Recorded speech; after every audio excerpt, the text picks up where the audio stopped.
France से भारत के लिए रवाना हुए 5 राफेल 29 जुलाई को अंबाला एयरबेस पहुंचेंगे विमान। पूर्वी लद्दाख में चीन से तनातनी के बीच दुनिया का सबसे ताकतवर लड़ाकू विमान राफेल 29 जुलाई को भारत पहुंच जाएगा। 5 राफेल लड़ाकू विमानों ने फ्रांस के एयरबेस से भारत के लिए उड़ान भर दी है। भारतीय वायुसेना के फाइटर पायलट 7000 किलोमीटर की हवाई दूरी तय करके बुधवार को अंबाला एयरबेस पहुंचेंगे।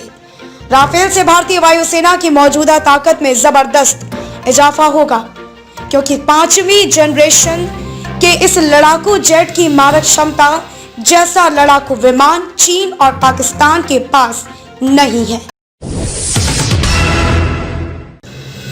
उत्तर प्रदेश एक दिन में 1 लाख से अधिक सैंपल टेस्ट करने वाला पहला राज्य। वैश्विक महामारी कोरोना वायरस संक्रमण के बढ़ते प्रसार के बीच में भी उत्तर प्रदेश सरकार की इस पर अंकुश लगाने की मुहिम जारी है। सीएम योगी आदित्यनाथ अनवरत समीक्षा करने के साथ ही हर रोज नए उपाय पर भी जोर दे रहे हैं। उत्तर प्रदेश में सैंपल टेस्टिंग भी जोरों पर है। उत्तर प्रदेश देश का पहला राज्य बन गया है जहां पर एक दिन में 1 लाख से अधिक टेस्ट हो रहे हैं। टेस्ट की संख्या बढ़ने के साथ ही संक्रमितों की संख्या भी विस्तार ले रही है। सीएम योगी आदित्यनाथ प्रतिदिन अपने सरकारी आवास पर टीम 11 के साथ कोरोना वायरस संक्रमण पर समीक्षा बैठक करने के साथ जिलों का भी दौरा करते हैं। प्रवासियों ने घर में ही तलाश लिया रोजगार का साधन, बस धन वर्षा को बरखा का इंतजार। मैनपुरी जिले में देरी से सकी धान रोपाई का काम तेजी से चल रहा है। बारिश की उम्मीद छोड़कर अब किसान नहर, रजवा और ट्यूबवेल से खेतों को भरकर रोपाई में जुटे हैं। इस बार धान रोपाई का खर्च बढ़ने के बाद भी किसान इसे जल्दी से पूरा करा रहे हैं। रोपाई से स्थानीय और प्रवासी मजदूरों को रोजगार भी मिलने लगा है। जिले में बहुतायत धान की खेती होती है। 65,000 हेक्टेयर में धान की रोपाई का लक्ष्य इस बार पूरा करने को लेकर किसान जुट गए हैं।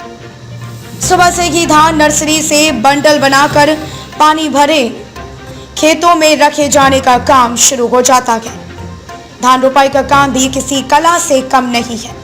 पानी भरे खेत में धान को एक समान क्यारी में रोपने के लिए मजदूर लाइनों में काम करते हैं। गुरुवार को 18 बीघा खेतों में धान रोपने का काम करने वाले 24 मजदूरों ने इसको एक ही दिन में पूरा कर दिया है।